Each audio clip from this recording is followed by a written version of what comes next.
Here we have a reference card entitled American Craft.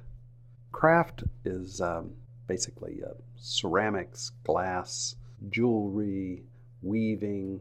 Some kind of highfalutin artists don't consider craft an art. They consider it like to make dishes and bowls, things like that. But the fact of the matter is, I don't really see a difference. I think that these craft works are just as artistic and creative as a painting or a sculpture. I'll leave that up to you, what you think, your opinion, but I think that here's some notable pieces. The metalwork by Albert Paley, the glassware by Dale Chihuly. Dale Chihuly has a piece, well, there's a gallery of his down by Aria on Las Vegas Boulevard, but he also has a piece, a famous piece over the reception at the Bellagio. Albert Paley also designs monumental outdoor sculptures. When I was in Georgia, he designed a piece. He signed a contract with the city.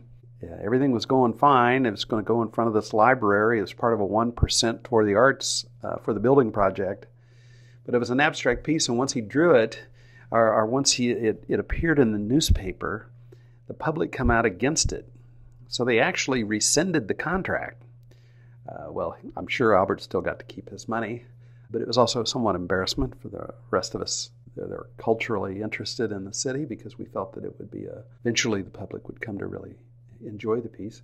The ceramics by Deborah Fritz that you see, she was an artist from Atlanta. She's since moved to New Mexico, and I've exhibited her work when I was gallery person. I was head of department. I was in charge of the gallery, so I could show different artists, and her work's very interesting, figurative. William Morris's glass piece above is oftentimes about bones and animals. In fact, it's hard to believe that it's glass, but he's a master just like Chihuly, but the work is entirely different. You can see the two ceramic pieces, one by Bean, which is very colorful, and then the other is kind of a hand-built constructive piece by Peter Volkos. You know, and when you make these pieces, if you were an artist, if you did a drawing, you'd hold a pencil a certain way, or you'd hold a brush. If you were painting a big painting, you move your arm about. When you make things like ceramics or you blow glass, it requires a different kind of skill set.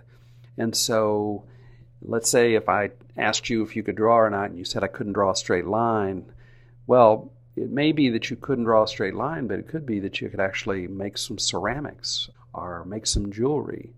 You never know unless you try it. And people get it's very satisfying when they make something themselves and it turn out to be that somebody else likes it or they like it. And there's a real sense of relief and satisfaction out of that.